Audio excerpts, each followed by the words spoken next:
Hello students, welcome to YouTube channel of Gyan Tripti college. तो हम अभी भी बीएससी फर्स्ट ईयर का लेक्चर फ्रेम ऑफ रेफरेंस ही डिस्कस कर रहे हैं, जिसमें हमने कल वाले टॉपिक में क्या डिस्कस किया था, रोटेशनल फ्रेम ऑफ रेफरेंस के लिए ट्रांसलेशनल इक्वेशन, ट्रांसफॉर्मेशन इक्वेशन। अब रोटेशनल फ्रेम ऑफ रेफरेंस क्या है ये भी आपको कल बताया था, और फिर अपने फर्स्ट लेक्चर में भी बीएससी फर्स्ट ईयर के उसमें भी बताया था कि फ्रेम ऑफ रेफरेंस कितने टाइप के थे, दो टाइप के थे। कौन सा था? जड़त्वीय और अजड़त्वीय। जड़त्वीय क्या था? जो न्यूटन के गति के नियम को फॉलो कर रहा है, या जिसके लिए वेलोसिटी क्या जीरो है, या फिर क्या कांस्टेंट है। इसका मतलब क्या है? एक्सीलरेशन क्या है? जीरो। तो ऐसे फ्रेम ऑफ रेफरेंस जो ये दो कंडीशंस या न्यूटन के गति के नियम को फॉलो कर रहा है, ये कैसे आया था? Acceleration zero. ये भी आपको बताया था कि देखो, पहला नियम क्या है कि अगर कोई वस्तु स्थिर है तो स्थिर रहेगी, और गतिशील है तो गतिशील रहेगी, जब तक कि उस पर कोई बाह्य बल नहीं लगाया। बाह्य बल नहीं लगाया, एफ एक्सटर्नल जो है वो जीरो है। और हमें क्या पता है एफ क्या होता है? M A. तो यहाँ से क्या पता चला? ए है जीरो। ए जीरो होने का मतलब क्या है? वेलोसिटी कैसी क्वांटिटी है? कांस्टेंट क्वांटिटी है। तो ऐसा फ्रेम ऑफ रेफरेंस कैसा था? जड़त्वीय निर्देश तंत्र। और दूसरा क्या था? अजड़त्वीय या non inertial frame of reference. तो सिंपल, जो इसको फॉलो ना करे, इसके बिल्कुल अपोजिट हो, तो वो कौन सा होगा? नॉन इनर्शियल, मतलब जिसमें कोई ना कोई त्वरण उत्पन्न होगा। तो हम कल कौन सा टॉपिक कर रहे थे कि किसी घूर्णन गति करते हुए निर्देश तंत्र के लिए रूपांतरण समीकरण निकालो। और घूर्णन गति करता हुआ निर्देश तंत्र कैसा होता है? नॉन इनर्शियल होता है। अब आपके पास एक ऐसा क्वेश्चन आ जाए कि सिद्ध करो कि एक अजड़त्वीय निर्देश तंत्र, सॉरी, एक घूर्णन गति करता हुआ निर्देश तंत्र अजड़त्वीय। तो जो टॉपिक हम कर रहे हैं वही उसका आंसर हो जाएगा। हम इसमें क्योंकि एंड में क्या प्रूफ करेंगे, हम क्या निकाल रहे हैं? यू निकाल रहे हैं, वेलोसिटी वेक्टर निकाल रहे हैं, U x dash, U Y dash और यू जेड डैश निकाल रहे हैं। और फिर हम इसमें क्या निकालेंगे? A x dash, A Y dash और ए जेड डैश। और हम उसमें क्या कर देंगे कि ए एक्स, ए वाई और ए जेड जो तीन आएंगे, ए इनकी टर्म में आता है। रूपांतरण समीकरण क्या है? विदाउट डैश वाले को, सॉरी, डैश वाले को विदाउट डैश वाले में देखना कि वो उसमें कैसे ट्रांसफॉर्म हो सकता है। तो हम जो ए dash x, A dash x, sorry, A x dash, A Y dash, A Z dash आएंगे, उसमें अगर हम इन टर्म्स को जीरो रखते हैं कि एक फ्रेम ऑफ रेफरेंस जो है वो जड़त्वीय है, मतलब उसमें त्वरण जीरो है, और दूसरा फ्रेम ऑफ रेफरेंस हम क्या कर रहे थे? एस के रिस्पेक्ट में आर को ले रहे थे। कि वो आपने अगर कल वाला लेक्चर देखा हो तो उसमें आपको पता होगा कि हमने ऐसा किया था, 2D का केस कर रहे थे। इसको मैंने लिया था एस, ओरिजिन लिया था ओ, जिससे किसी थीटा एंगल पर, जिसे हमने क्या लिया था? Omega T. 2D ले रहे थे, इसलिए मैंने जेड और जेड डैश को संपाती किया था। ये वाई डैश, ये एक्स डैश, ये आर मैंने लिया था। आप इसको एस डैश लिख दो तो भी कोई फर्क नहीं पड़ेगा। मैंने क्या कहा था? इसके रिस्पेक्ट में, एस के रिस्पेक्ट में ये ओमेगा कोणीय वेग से घूर्णन गति कर रहा है। तो हम क्या करेंगे कि अगर इस वाला निर्देश तंत्र का त्वरण जीरो है, मतलब जड़त्वीय है, तो ये वाला निर्देश तंत्र जो कि घूर्णन गति करता है, क्या उसमें भी त्वरण जीरो होगा? डैश वाला लगा दो, नहीं होगा। तो इससे क्या प्रूफ हो जाएगा कि घूर्णन गति करता हुआ ये निर्देश तंत्र घूर्णन गति करता है, वो कैसा फ्रेम ऑफ रेफरेंस है? अजड़त्वीय है। तो अगर आपके पास ये क्वेश्चन आए कि प्रूफ दैट, कि अगर ये कोई फ्रेम रोटेशनल मोशन कर रहा है तो क्या वो नॉन इनर्शियल होगा या इनर्शियल, तो वो इस तरीके से प्रूफ हो सकता है। तो हमने कल ये लिया था, ये फ्रेम ऑफ रेफरेंस लिया था,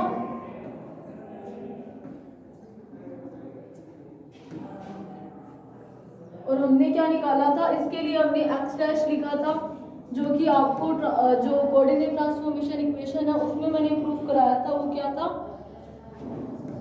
एक्स कोस थीटा था। थीटा यहाँ पे क्या है? Omega t. ये भी थीटा एंगल है। ये मैंने संपाती लिया क्योंकि हम 2D का केस कर रहे हैं, ठीक है। Cos omega T plus Y sign omega T, और वाई डैश क्या था मेरे पास? Y cos omega T minus x sign omega T. और डायग्राम से ही पता चल रहा है जेड डैश कैसा आएगा?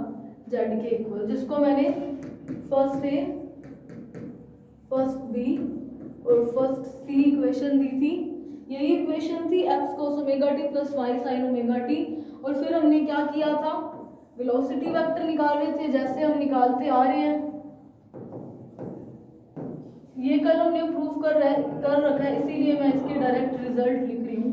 हमने कल क्या किया था, जिसने कल वाला नहीं देखा तो हमने इसका डिफरेंशिएशन किया था, फिर dt का डिवाइड लगाया था। आप चाहो तो डायरेक्ट यहाँ पर dx डैश ओवर में dt कर सकते हो, यानी कि टाइम के रिस्पेक्ट इसका डायरेक्ट डिफरेंशिएशन कर सकते हो। फिर आपके पास क्या आया था, ux डैश आया था, जो कि क्या आया था, इसका डिफरेंशिएशन करने से मैं इसका डायरेक्ट रिजल्ट लिख रही हूँ, ux cos omega t plus uy sin omega t plus omega Y dash. ये आया था इसका एंड रिजल्ट। और हमने सिमिलरली इस वाली इक्वेशन का भी डिफरेंशिएशन करके dt का डिवाइड लगाया था, इसमें भी आप डायरेक्ट कर सकते हो। तो वो हमारे पास क्या आया था, uy cos omega t minus ux sin omega t minus omega x dash, यही था।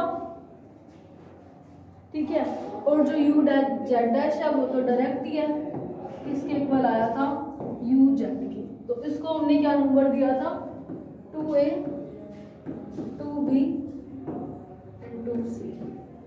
तो कल हमने यहाँ तक किया था। हम क्या टॉपिक कर रहे हैं कि किसी रोटेशनल फ्रेम ऑफ रेफरेंस के लिए ट्रांसफॉर्मेशन इक्वेशन निकाल रहे हैं, या फिर कि proof that if a frame of reference is rotating या doing rotational motion then it is non inertial. हम ये क्वेश्चन अगर आपके पास आए तो आपको ये करना है। तो ये हमने कल किया था। अभी हमें क्या निकालना है, त्वरण के वेग के बाद हम क्या निकालते हैं, त्वरण सदिश निकालते हैं। तो वो देखते हैं क्या होगा, एक्सीलरेशन वेक्टर क्या होगा।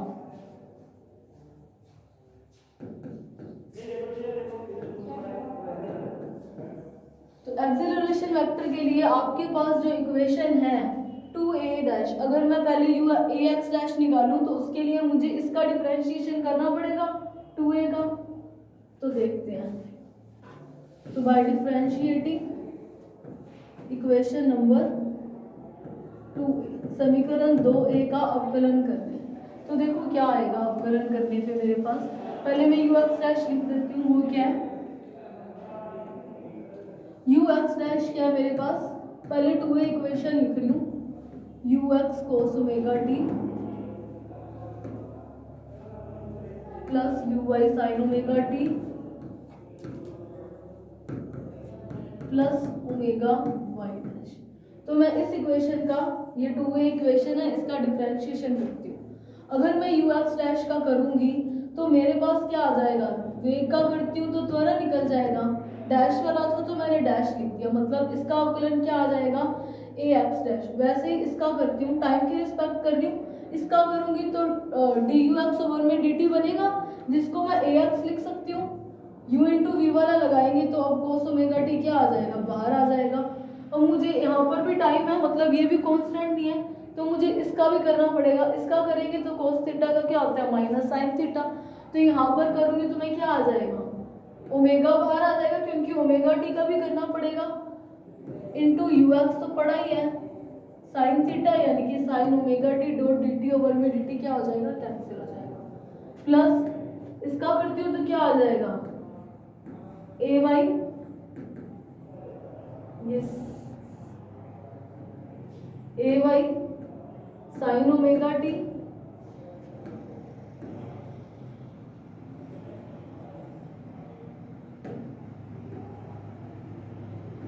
प्लस साइन का करेंगे तो cos थीटा बन जाएगा, omega uy cos omega t plus इसका करेंगे तो क्या बनेगा मेरे पास, ओमेगा uy डैश।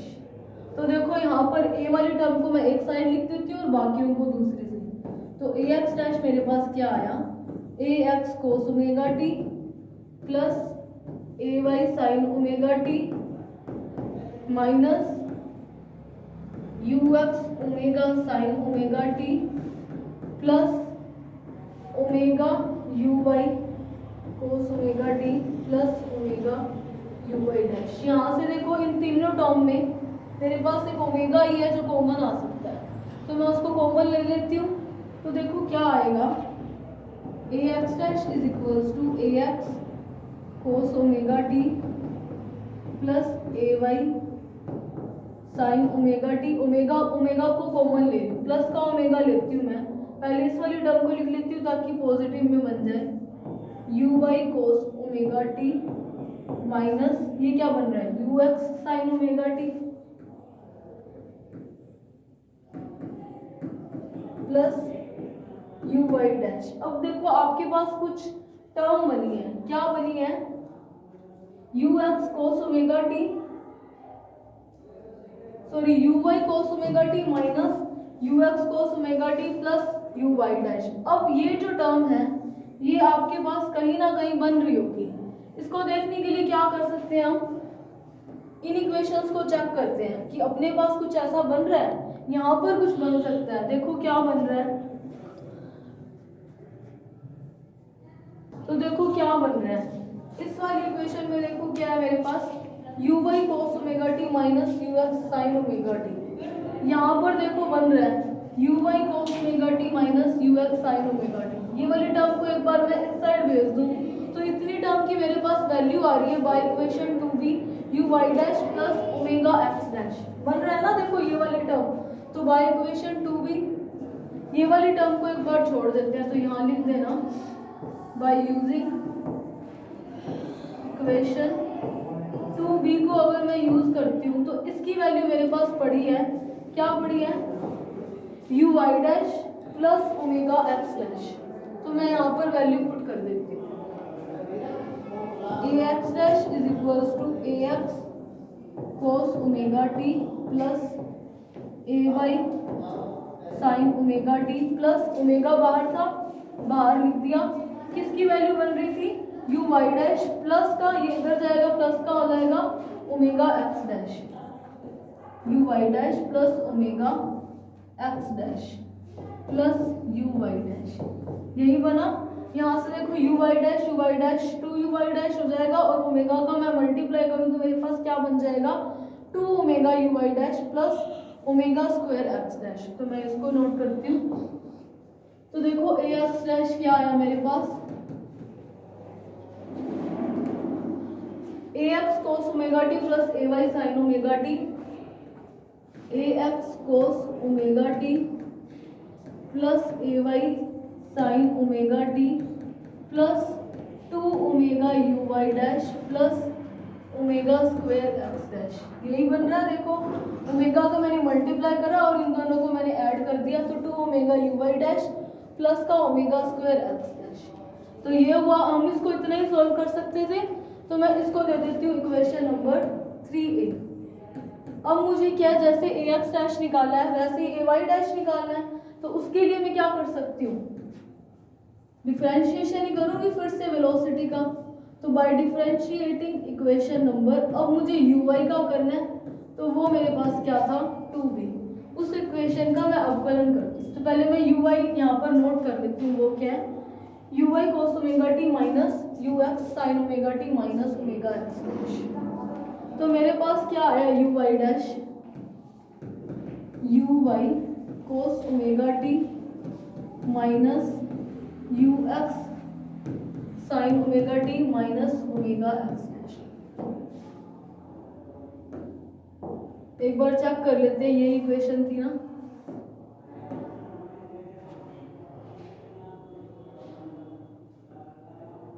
ये इक्वेशन थी, ठीक है। तो अब मुझे क्या करना है, इस वाली इक्वेशन का अवकलन कर देती हूँ। तो अवकलन करा तो यहाँ क्या बनेगा ए एक्स वाई डैश, सॉरी ए डैश वाई, इधर क्या बन जाएगा ए वाई कोस, फिर कोस ओमेगा टी का करेंगे तो minus U Y omega sine omega T, simple differentiation कर रहे हैं। फिर इधर इसका पहले यू एक्स का कर देती हूँ, तो माइनस का ए एक्स साइन ओमेगा टी, फिर साइन का करती हूँ, माइनस चल रहा है तो माइनस बाहर है, U x omega cos omega T minus omega you x dash. फिर से ये वाली टर्म को एक साइड लेके ओमेगा को कॉमन ले लेते हैं, तो a Y cos omega T minus A x sign omega T, omega अगर मैं कॉमन लूँ तो तीनों में माइनस है, तो मैं माइनस का ओमेगा कॉमन ले लूँ, तो क्या बचा यहाँ पर U Y sign omega T. इधर भी करूँगी, इन तीनों इक्वेशंस में माइनस ओमेगा कॉमन आ रहा है, तो मैंने माइनस ओमेगा कॉमन लिया, तो यहाँ पर क्या बचेगा, प्लस का अब आ जाएगा you x cos omega T plus omega मैंने बाहर ले लिया, तो यहाँ पर क्या बचेगा यू एक्स डैश। देखो जैसे उस वाली इक्वेशन में कोई इक्वेशन यूज आ गई थी, वैसे ही यहाँ भी कुछ बन सकता है। तो देखते हैं इस इक्वेशन में, देखो क्या बन रहा है मेरे पास, ये इक्वेशन मैंने यूज कर ली, तो मतलब इसको मैं यू एक्स डैश के टर्म में कुछ लिख सकती हूँ, जो कि मेरे पास क्या है, U X cos omega T plus U Y sign omega T plus omega Y dash. ये टर्म तो थी, ये टर्म्स देखते हैं थी या नहीं। तो देखो यही बन रही है U X cos omega T plus U Y sign omega T.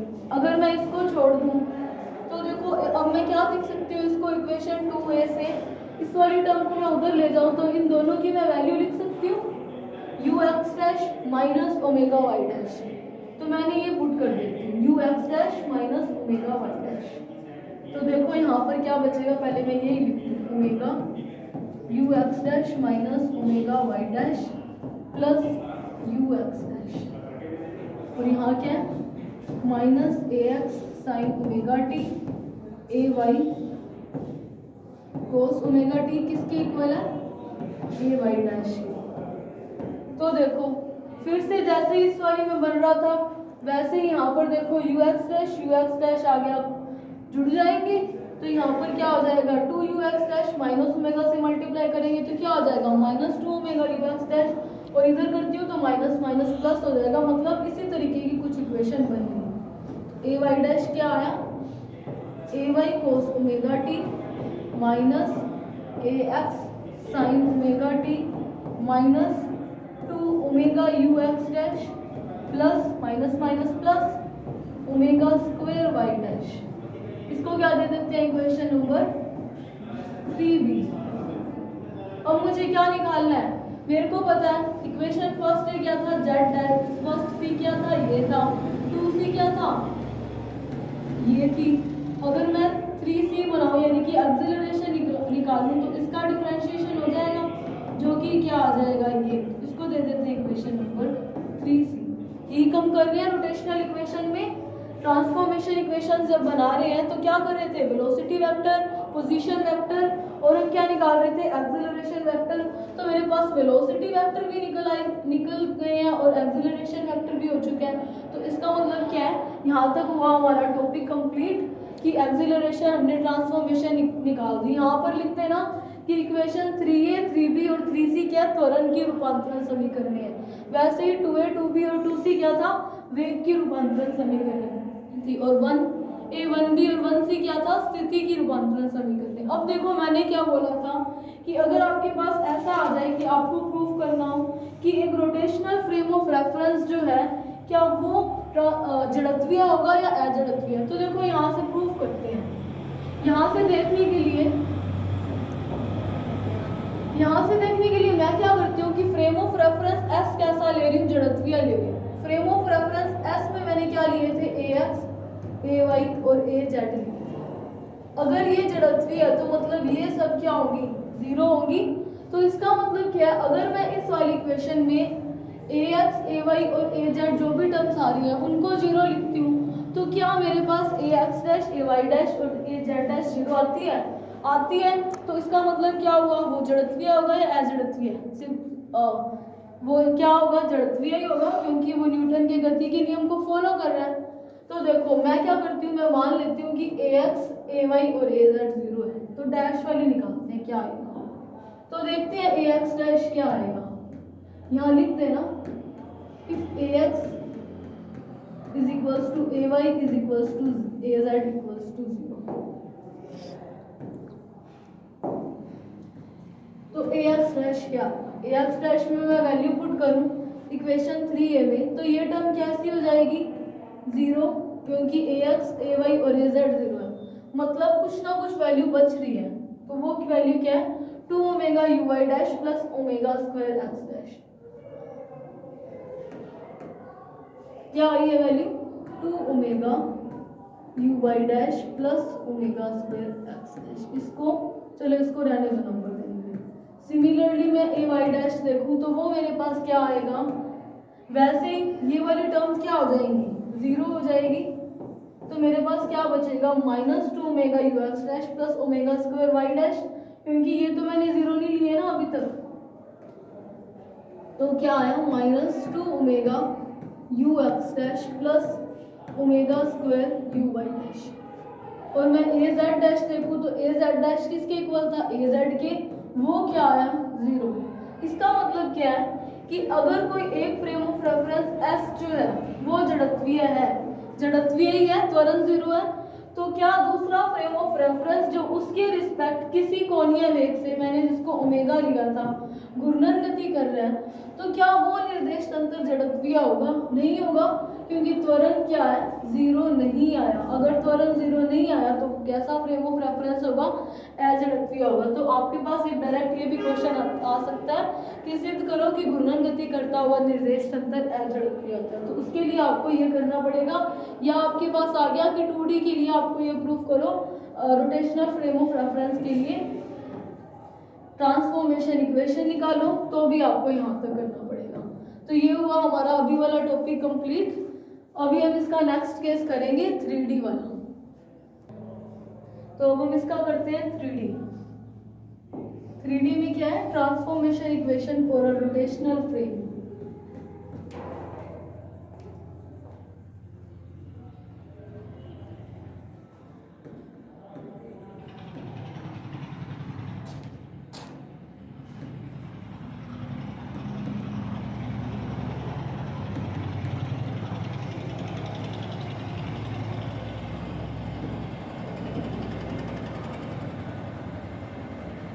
Bracket में ले लो 3D। जब आपके पास ये आए कि आपको 3D के लिए ट्रांसफॉर्मेशन इक्वेशन निकालनी है रोटेटिंग फ्रेम के लिए, या आपके पास एक और नाम आ सकता है जो कि है कोरियोलिस फोर्स।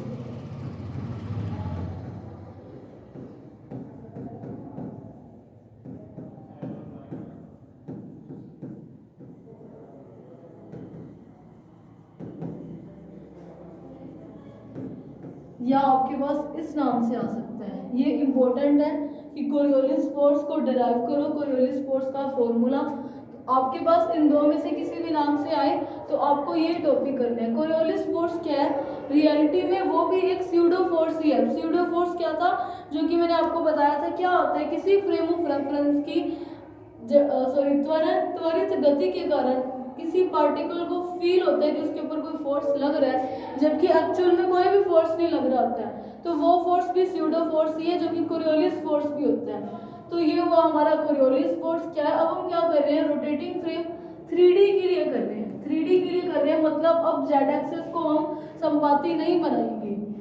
तो मैंने ये ले लिया एक फ्रेम ऑफ रेफरेंस एस, जैसे हर बार ले रहे हैं। क्या है इसके एक्सिस, एक्स वाई और जेड, और ओरिजिन क्या ले लिया, अब 3D ले रहे हैं मतलब तीनों एक्सिस क्या रोटेट करेंगे।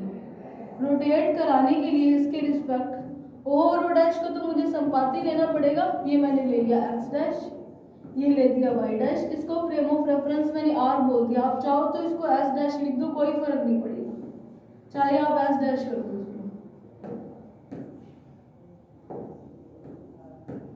अब मुझे क्या कर रहे हैं, जैसे हर बार कर रहे हैं, पी पॉइंट पे कोई पार्टिकल है, उसकी फ्रेम ऑफ रेफरेंस एस से देखते हैं तो पोजीशन एक्स वाई जेड है, और एस डैश से देखेंगे तो क्या आएगा, एक्स डैश वाई डैश और जेड डैश। यहाँ से अगर मैं पोजीशन वेक्टर देखूं तो फ्रेम ऑफ रेफरेंस एस से मुझे क्या पता है, आर वेक्टर, और अगर मैं एस डैश से देखूं तो मुझे कैसी लगेगी, डैश वाली आर डैश वेक्टर। अभी तक मैंने क्या किया है कि एक फ्रेम ऑफ रेफरेंस एस किया, उसके रिस्पेक्ट में कोई दूसरा frame of reference S dash जो है वो ओमेगा टी कोणीय वेग से जो है, या ओमेगा कोणीय वेग से गति कर रहा है, तो थीटा क्या हो जाएगा, ओमेगा टी। ठीक है, अब हमें क्या पता है, इस डायग्राम से क्या पता चल रहा है। अब मैं क्या, इसमें एक अलग चीज ले ली है, ये आपको ध्यान रखना पड़ेगा कि मैं इस टॉपिक को, जो कोरियोलिस फोर्स है उसका फॉर्मूला निकालने के लिए किस तरीके से प्रूफ करूंगी। तो मैंने क्या ले लिया कि देखो मैं स्थिति सदिश निकाल रही हूँ, पोजीशन वेक्टर ही निकालते हैं सबसे पहले।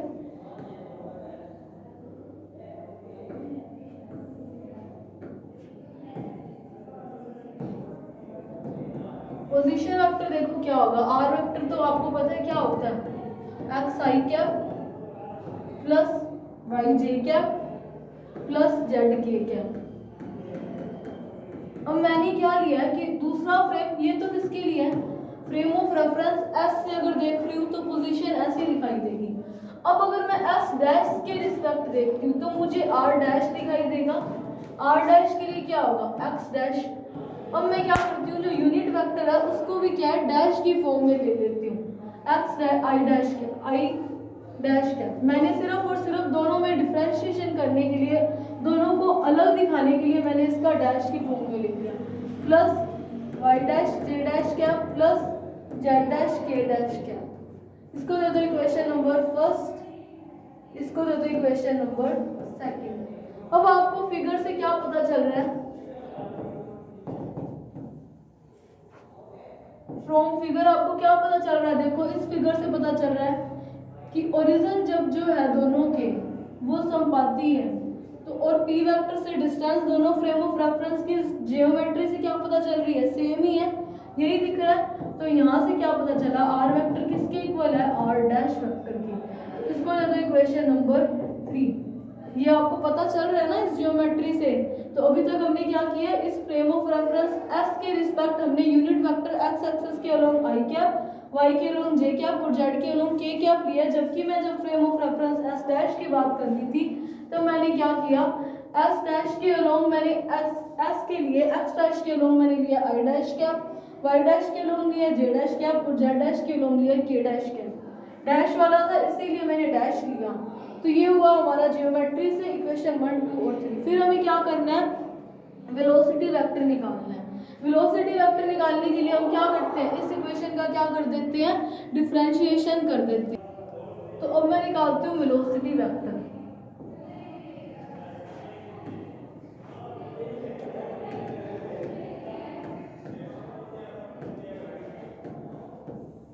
वेलोसिटी वेक्टर निकालने के लिए मैं इस इक्वेशन 3 का क्या कर देती हूँ, अवकलन कर देती हूँ और 3 में मैं इसकी वैल्यू भी पुट करती हूँ। तो by differentiating equation number 3, equation 3 क्या है, डी आर वेक्टर ओवर में डी टी वेक्टर, टाइम के रिस्पेक्ट डिफरेंशिएशन करेंगे तभी वेलोसिटी निकलेगी। वो किसके इक्वल आया, डैश वाले के डिफरेंशिएशन के इक्वल। मुझे इस डैश वाले की वैल्यू पता है, वो क्या है, डी ओवर में डी टी। इसकी क्या वैल्यू है, X dash cap I dash cap, X dash I dash cap, Y dash J dash cap और Z dash K dash cap. मैंने क्या किया, दूसरे फ्रेम ऑफ रेफरेंस के लिए डैश वाले यूनिट वेक्टर माने हैं तो मुझे इसका भी डिफरेंशिएशन करना पड़ेगा। मुझे नहीं पता ये कैसे है तो इसका भी अवकलन करती हूँ। यहाँ पर मैं सीधा लिख दूँ वी वेक्टर, तो यहाँ पर करती हूँ तो देखो क्या आएगा, पहले मैं एक्स डैश को करती हूँ, आई डैश को बाहर रहने देती हूँ, ओवर में D t plus d y dash over में D t plus d z dash over में डी टी के डैश के आपको मैंने बाहर। अब मुझे इस डैश वाले का करना है तो इसका करते हैं तो देखो क्या आएगा, प्लस में देखो मैं इसका करूँगी तो देखो प्लस एक्स डैश को बाहर पड़ा रहने देती हूँ और इसका कर देती हूँ। मैं क्या कर रही हूँ, इस यूनिट वेक्टर का कर रही हूँ, ये के डैश है, ठीक है, के डैश कैप मैंने ऊपर लगा दिया डैश। अब देखो अगर मैं इसका करती हूँ, ये क्या बना, U x dash U Y dash U Z dash, तो इसको मैं सीधा लिख सकती हूँ वी डैश। वी डैश भी यही बनेगा ना, तीनों एक्सेस के अलोंग मैंने उसका अवकलन ले लिया तो इसको मैं सीधा लिख देती हूँ वी डैश।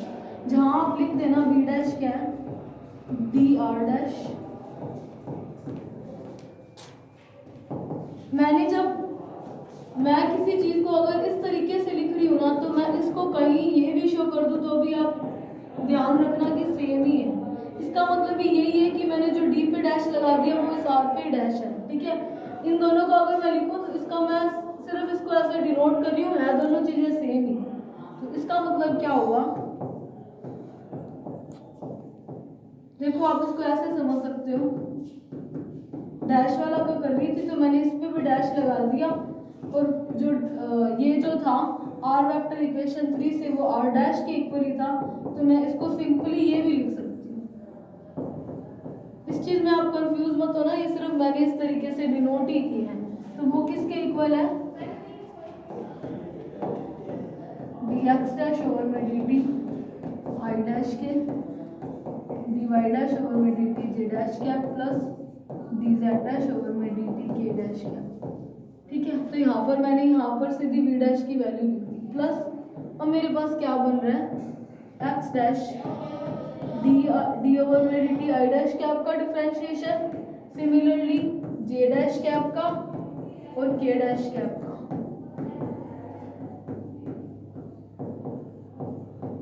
ठीक है, तो अब देखो इसको एक बार दे दो इक्वेशन नंबर 4।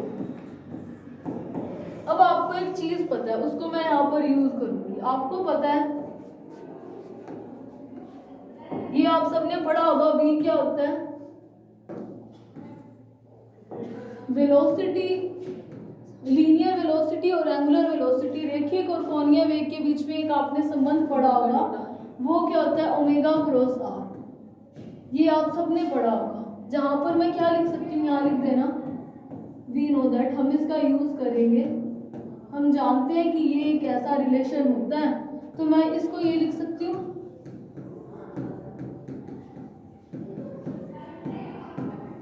लिख सकते हैं वेलोसिटी को। तो इसका मतलब क्या हुआ, मैं ऐसा लिख सकती हूँ, यहाँ पे जो टर्म आई थी आर और आर दोनों सेम थे ना, यानी कि यहाँ जो टर्म आ रही है वही टर्म यहाँ पे आ रही है, लिख सकती हूँ। ऐसा मैं क्यों कर रही हूँ, क्योंकि मेरे पास क्या है, एक वैल्यू पड़ी है, ये कुछ मुझे इसकी वैल्यू पता ही नहीं है होती क्या, डिफरेंशिएशन चल रहा था तो इसका भी साथ में कर दी, ये डैश ये डबल डैश नहीं है। तो इसको निकालने के लिए मैंने देखो कुछ ऐसी टर्म बना दी कि अगर ये चीज है, ये तो आपको पता है ना प्रूवन है, तो ये भी होगा कुछ, यहाँ पर अगर ये दोनों टर्म सेम है तो यहाँ पर अगर मैं कुछ a लिखती हूँ तो वो यहाँ पर भी a वही आएगा वेक्टर में। इसका मतलब क्या है कि ये वाली टर्म को मैं ऐसे लिख सकती हूँ। तो इस वाले रिलेशन से मैं क्या लिख सकती हूँ,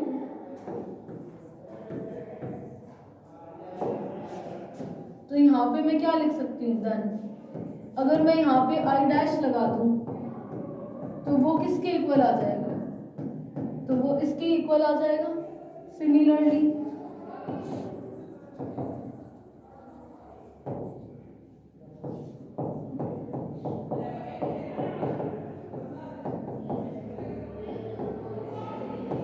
वेक्टर लगा देना, ठीक है, और हमें सिमिलरली एक और क्या पता चल जाएगा, के डैश का भी अगर मैं डिफरेंशिएशन करूं तो वो भी कैसा आ जाएगा, इसके इक्वल आ जाएगा। अगर ये वाली चीज होती है जो कि प्रूवन है तो कुछ ऐसा भी हो जाएगा, क्योंकि ये दोनों टर्म सेम थी तो मैंने यहाँ पर क्या है, मैंने कुछ ब्लैंक छोड़ दिया, तो इसका मतलब यहाँ पे आ रहा है तो यहाँ पे भी आ रहा है। यहाँ पे मैं कोई ए वेक्टर लिखूँ तो इधर भी ए वेक्टर आएगा, इधर मैं आई कैप लिख रही हूँ तो इधर भी आई कैप लिखेगा, इधर मैं आई डैश कैप लिख रही हूँ तो इधर भी आएगा। तो उस हिसाब से ये इक्वेशन भी हो रही है। तो इस पूरी को दे दो इक्वेशन नंबर 5।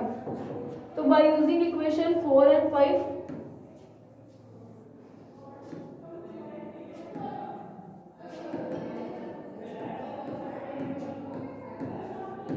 तो देखो इक्वेशन 4 and 5 से क्या है, 4 मेरे पास क्या है, v वेक्टर किसके इक्वल है, v डैश के plus x dx dash over D I cap dash over में dt, D J dash over में dt और डी के डैश ओवर में dt। तो ये मैं इसकी वैल्यू पुट कर देती हूँ इक्वेशन 4 में। v वेक्टर किसके इक्वल आया, v डैश वेक्टर के प्लस मेरे पास क्या पड़ा था, x डैश पड़ा था। अगर मैं ये वाला यूज करूं तो मेरे पास ओमेगा क्रॉस बन जाएगा आई डैश कैप के प्लस सिमिलरली वाई डैश में भी लिख सकती हूँ प्लस लिख सकती हूँ, वेक्टर लगा देना। अब देखो ये इनके साथ मल्टीप्लाई में है तो मैं इस x dash Y dash J dash को अंदर भेज दूँ, क्योंकि मुझे आर डैश की वैल्यू पता है क्या थी, X dash I dash cap plus Y dash J dash cap plus Z dash K dash cap, ये मुझे वैल्यू पता है। तो अगर मैं उधर वाले मल्टीप्लाई में एक्स को अंदर भेज दूँ, वाई को भी और जेड को भी, तो मेरे पास आर डैश वेक्टर बन सकता है।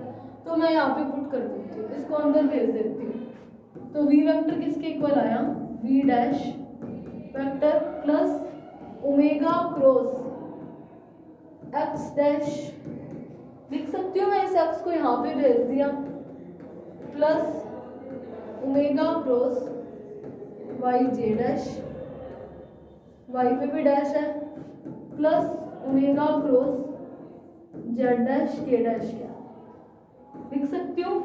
अब देखो मैं क्या करती हूँ, ओमेगा क्रॉस कॉमन ले लेती हूँ, इन सबको मैं प्लस में लिख देती हूँ, तो मेरे पास आर डैश वेक्टर की वैल्यू बन जाएगी इक्वेशन 2 से।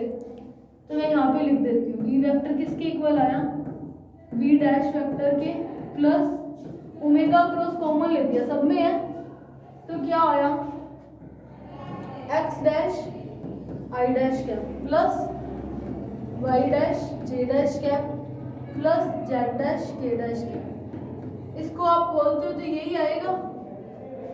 इसको देखो करोगे तो omega cross X dash I dash cap plus omega cross Y dash J dash cap plus omega cross K dash Z dash K dash cap. तो मैंने यहाँ पर ये सीधा लिख दिया। अब इसकी वैल्यू मुझे पता है इक्वेशन 2 से, तो बाय इक्वेशन 2 मेरे पास वी वेक्टर क्या आया, V dash vector plus omega cross R dash vector लिखूं या आर वेक्टर लिखूं, बात एक ही है, क्योंकि इक्वेशन 2 और 3 से मुझे क्या पता चल रहा है, यहाँ पे 3 भी लिख दो। इक्वेशन 2 से तो मुझे इसकी वैल्यू निकली आर डैश, देखो इक्वेशन 2 से तो इसकी वैल्यू आर डैश निकली, और इक्वेशन 3 से क्या पता चला, आर आर वेक्टर के इक्वल है, जो कि इस ज्योमेट्री से पता चल रहा है। तो मैंने वहाँ पर एक स्टेप लिखने के बजाय मैंने डायरेक्ट लिख दिया, आर डैश की जगह मैंने डायरेक्ट आर लिख दिया। तो ये क्या हुआ हमारा, इक्वेशन नंबर क्या आएगी 6। तो ये हुआ हमारा 3D के लिए वेलोसिटी वेक्टर। तो अभी हम इसका निकालेंगे एक्सेलरेशन वेक्टर, उसमें भी कुछ ऐसा यूज करेंगे। एक्सेलरेशन वेक्टर को निकालने के लिए हम नेक्स्ट लेक्चर में इसको करेंगे डिस्कस। सो आज के लिए इतना ही। Thank you for watching this lecture.